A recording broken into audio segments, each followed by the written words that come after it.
बिस्मिल्लाहिर्रहमानिर्रहीम। मेरा नाम मेहदी अब्बास ऊनवाला और आज हम इस माजू स्टार के जो शो है इसको मैं होस्ट कर रहा हूँ और हमारे साथ जो मौजूद हैं वो हैं मिस्टर शहरियार और इनका हमारे एलमनाइज़ के बेहतरीन एलमनाइज़ के अंदर जो है वो हम इनको काउंट कर रहे हैं और उसकी वजह है कि इनकी एक ऑर्गेनाइजेशन है जिसका नाम है सिर्फ इंसानियत ऑर्गेनाइजेशन। तो सिर्फ इंसानियत ऑर्गेनाइजेशन का मिस्टर शहरियार आपको ये जो एक इनिशिएटिव था, इसका इनिशिएटिव आपको माजू की तरफ से या माजू के अंदर रहते हुए आपको किस तरीके से ये ख्याल आया कि मैं जो है वो इन फ्यूचर जो है वो इस ऑर्गेनाइजेशन को लीड करूं? जी, बिस्मिल्लाहिर्रहमानिर्रहीम। सबसे पहले तो मैं बहुत शुक्रगुज़ार हूँ इस इदारे का कि इसने आज जो है वो मुझे मौका दिया। गो कि मैं इस लायक नहीं हूँ, लेकिन जो है वो मुझे नाचीज़ को ये मौका दिया कि मैं आज जिस इदारे से मैंने तालीम हासिल करी, आज उसी इदारे में एक जो है वो इदारे का सरबराह की हैसियत से जो है वो आप जो है मेरे साथ और इंशाल्लाह हम आपको जो है ना वक्तन फ़वक्तन याद करते रहेंगे। ये हमारी एक माजू स्टार की एक सीरीज़ है और इंशाल्लाह हम अपने एलमनाइज़ को इसी तरह से जो है वो कनेक्ट करते रहेंगे और उसकी सीरीज़ का एक आप पार्ट है, तो उसके बारे में आप। जी, माजू का देखें, आज जो सिर्फ इंसानियत ऑर्गेनाइजेशन है इसके पीछे माजू का एक बहुत बड़ा किरदार है। जब हम यहाँ पे मैं पढ़ा करता था तो सबसे चीज़ जो माजू ने सिखाई वो थी प्रेजेंटेशन स्किल्स, ठीक है। उसके बाद माजू ने सबसे जो दूसरी चीज़ सिखाई वो था खिदमत का जज्बा। अब यहाँ पर एक सवाल आप मुझसे पूछेंगे, खिदमत का जज्बा माजू कैसे सिखा रहा है? यहाँ तो कोर्सेज पढ़ाए जा रहे हैं, कोर्सेज में खिदमत कैसे आ गई? तो कोर्सेज में खिदमत ऐसे आ गई कि माजू का जो सेमिनार सेशंस होते थे इसमें जो है वो माजू हमेशा से उन लोगों को बुलाता था कि जिनका ताल्लुक जो है मुख्तलिफ शोबे ज़िंदगी से। इसमें जो सोशल वर्कर्स थे वो यहाँ पर आते थे और जब वो बात करते थे तो मैं जब ऑडिटोरियम में सुन रहा होता था तो मेरे अंदर भी एक जज्बा पैदा होता था, मेरा दिल चाहता था कि मैं कुछ करूं। बहुत सी ऑर्गेनाइजेशंस यहाँ पर आई, बहुत सारी है। मैं इसी से रिलेटेड हमने अटेंड करते थे कि अक्सर वो माजू के अंदर एक ड्रग अब्यूज के हवाले से, ड्रग अब्यूज के हवाले से सेमिनार्स होते थे कि जी। फिर खासतौर पे जब कोई डिजास्टर होता था तो माजू उसमें हमेशा आगे आगे रहा। जैसे अगर रिलीफ कैंप हो जाए, आपके ट्री वाली एक इसके बहुत सारी चीजें जिसमें माजू हमेशा एक्टिव रहा। स्टूडेंट्स यहाँ के एक्टिव रहे और उन्होंने बहुत जो है वो इस पे जो है वो काम भी किया। तो मैं यही सोचता था कि आने वाले वक्तों में अल्लाह ने अगर ज़िंदगी दी और तो मैं एक इदारे की बुनियाद रखूँगा जिसमें जो है वो मैं कोशिश करके एजुकेशन और हेल्थ, ये दो शोबे पे काम मेरी ख्वाहिश थी शुरू से ही। मतलब हम ये कह सकते हैं कि माजू ने एक बहुत एक ऐसा पार्ट प्ले किया कि जो वर्क शॉप्स और जो सेमिनार्स करवाए उससे आपको रियलिटी के बहुत क्लोज कर दिया। असल जो मोटिवेशन जो मिली है ना, वो कहते हैं ना कि सामने वाला जब बात कर रहा होता है तो हम उसको जो है वो सुनते हैं। तो बहुत सी चीज़ें ऐसी थी जो मुझे सेमिनार्स के ज़रिए मुझे बहुत ज़्यादा मुझे महसूस हुई अंदर से कि मुझे इस पर काम करना चाहिए और अल्लाह का शुक्र है कि इस पर काम किया। और माजू के जो टीचर्स हैं, मैं नाम नहीं बताना चाह रहा क्योंकि मुझे सख्ती से मना किया गया है, मैं नाम बता दूंगा तो फिर जो है वो राज खुल जाएगा। तो बहुत सी टीचर्स की सपोर्ट मेरे साथ अभी तक है जो मुझे बैक हैंड पे सपोर्ट भी करते हैं, मेरे साथ राब्ते में भी हैं। और अगर मैं बोलूँ कि इस ऑर्गेनाइजेशन की बुनियाद रखने में माजू के उन असतज़ा का बहुत बड़ा किरदार है, तो ये किसी तौर से भी गलत नहीं होगा। बिल्कुल। आपकी ग्रेजुएशन मोहम्मद अली जिन्ना यूनिवर्सिटी से? जी।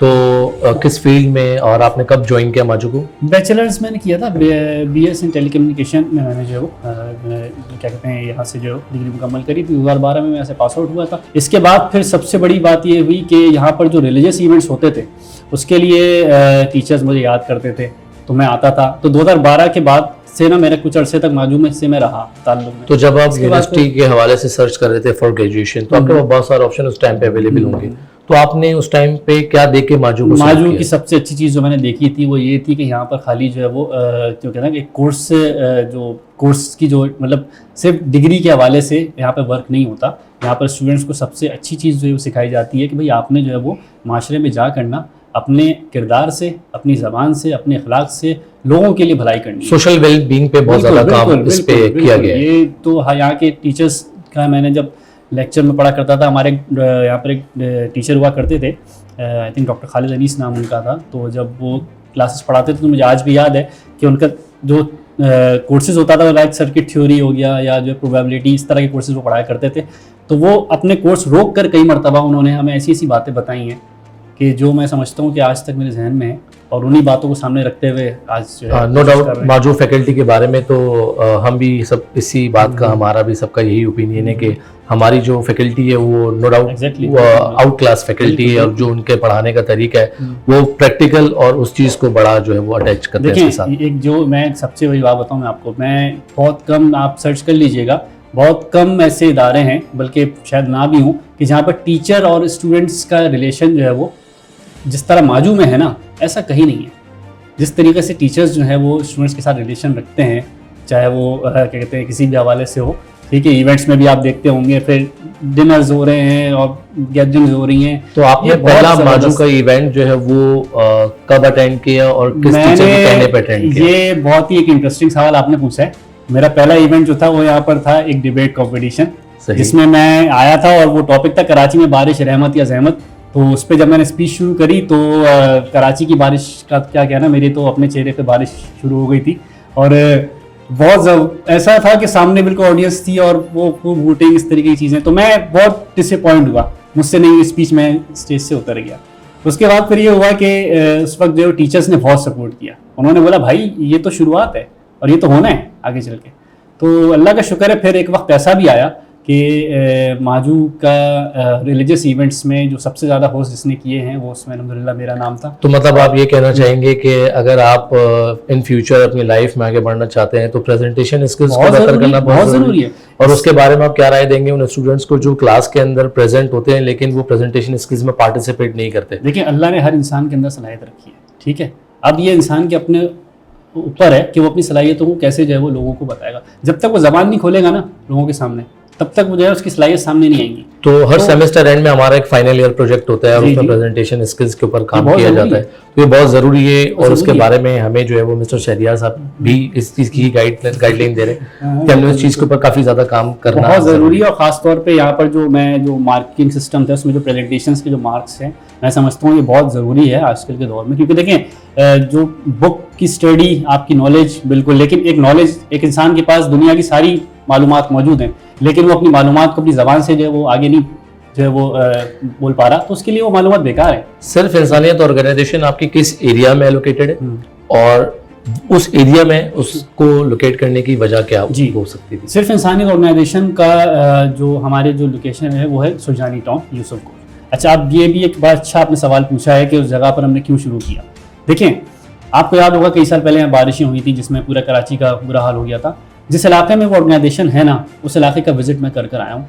वहाँ मैंने लोगों के सामान, तो मेरे ख्याल से जिस हिसाब से आप जिस इलाके का नाम बता रहे हैं तो हम सभी उस एरिया से, कराची के उस एरिया से वेल नोन है, तो उस हवाले से जो है वो आपकी एफर्ट्स को शायद जो है वो सराहना बहुत जरूरी है। बस मैंने असल में वहाँ हालात जो लोगों के देखे, आप यकीन करें, मैंने लोगों के सामान जो है ना पानी में बहते हुए देखे।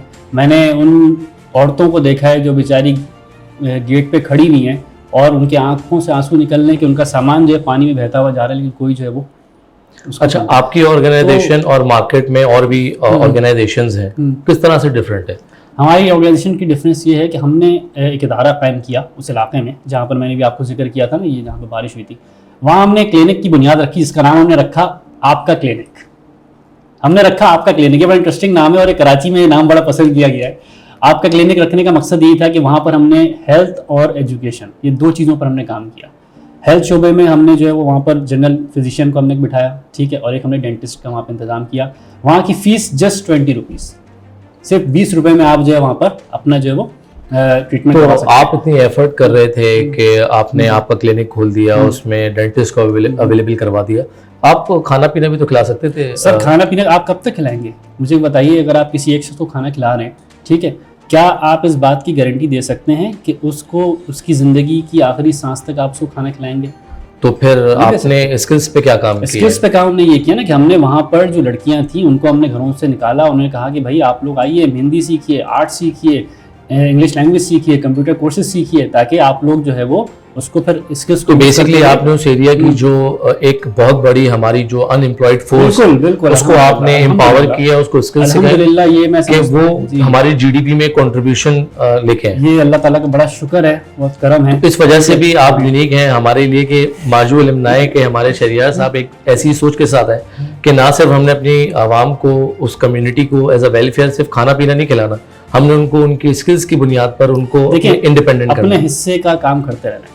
हज़रत इब्राहिम अलैहिस्सलाम को जब आग में डाला गया था ना, तो एक चिड़िया जो है वो अपनी चोंच से जो पानी का कतरा जब उस आग पे डाल ली थी, तो किसी ने चिड़िया से पूछा कि तुम्हारी इस चोंच से जो पानी जो है आग पे जा रहा है, इससे आग नहीं बुझने वाली।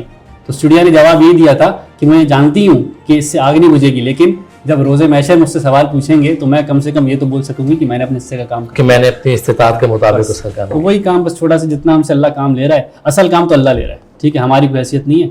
बाकी स्किल सेंटर चल रहा है माशाल्लाह से। फिर आपकी आफ्टर ग्रेजुएशन क्या आपने किस तरीके से अपने आप को वेल ग्रूम्ड किया, किन किन ऑर्गेनाइजेशंस के साथ आप जो है वो अटैच रहे, क्या क्या काम करते हैं? बहुत सारी ऑर्गेनाइजेशंस के साथ अटैच रहे हैं। इसमें रमज़ान ड्राइव है, फ्लड विक्टिम्स हैं, ज़लज़ला आया उसकी है, प्लांटेशन ड्राइव्स हैं, बहुत सारे ऑर्गेनाइजेशंस के साथ हमने काम किया। लेकिन ये कि इदारों की तरफ जो है ना, बहुत ऑर्गेनाइजेशंस इदारों की तरफ मेरा पैगाम भी यही होगा ऑर्गेनाइजेशंस को कि इदारे कायम करें। इदारा कायम करेंगे, वहाँ लोग आएंगे, वहाँ लोग सीखेंगे, तो वो लोग जो है ना फिर आगे। और आपकी फर्स्ट जॉब क्या थी, किस तरीके से आपने इस मॉडल से हटके जो है वो अपने फाइनेंशियल हालात को किस तरीके से हमारे फाइनेंशियल हालात में अगर ये बोलूँ कि अल्लाह ताला ने इस काम की बरकत से जो है ना मेरे घर में भी अल्हम्दुलिल्लाह अल्लाह पाक ने बहुत करम किया। और टेलीकम्युनिकेशन फील्ड के साथ फिर मैं एजुकेशन फील्ड में आया, वहाँ मैंने स्कूल, कॉलेज, मदरसा, मैंने हर जगह माशाल्लाह टीचिंग करी। उसके बाद कुछ अर्सा, हालांकि टेलीकम्युनिकेशन और एचआर बहुत डिफरेंट फील्ड्स हैं, थोड़ा 2 साल मैंने ह्यूमन रिसोर्स में भी काम किया, इसके साथ एडमिनिस्ट्रेशन में भी काम किया। जहाँ मैं काम करता था वहाँ मैं सोचता यही था कि लोगों को फ़ायदा हो, मेरी वजह से बहुत मल्टीटास्किंग रहे पूरी उस टेन्योर के अंदर। तो इसी के वजह हो सकती है कि आप अपनी ऑर्गेनाइजेशन को तमाम इवेंट्स को ज्वाइन करके अल्हम्दुलिल्लाह। मैं अगर ये बोलूँ, बड़ा बहुत ज़बरदस्त सवाल आपने पूछा है। मैं अगर ये बोलूँ कि आज अगर मैं अपनी ऑर्गेनाइजेशन के इवेंट्स करवा रहा हूँ ना, तो वो सिर्फ माजू की वजह से करवा रहा हूँ, क्योंकि यहाँ पर जो इवेंट करते कैसे हैं ये माजू ने सिखाया मुझे। बेसिकली माजू हमारी जो माजू यूनिवर्सिटी है, आपके जो एग्जिस्टिंग एलुमनाइज, जो आपको कमिंग एलुमनाइज भी हैं, और जो हमारे फाइनल ईयर के स्टूडेंट्स हैं, तो आप उनको क्या सजेशन देना चाहेंगे जो फाइनल ईयर के स्टूडेंट्स हैं कि वो किस तरीके से माजू की इन फैसिलिटीज़ को अवेल करके अपने आप को ग्रूम कर सकते हैं, और जो एलुमनाइज, पास आउट एलुमनाइज हैं और जो अब तक हमसे कनेक्ट नहीं हुए हैं अपनी यूनिवर्सिटी के साथ, उनको आप क्या सजेशन देखिए, सबसे बड़ी बात तो ये है कि एक तो माजू ने माशाल्लाह से एक बहुत ज़बरदस्त ये इनिशिएट लिया है, खासतौर पर शाइनिंग स्टार वाला। इससे हुआ ये है कि जितने भी हमारे एलुमनाइज हैं वो सारे माजू से कनेक्ट हुए हैं।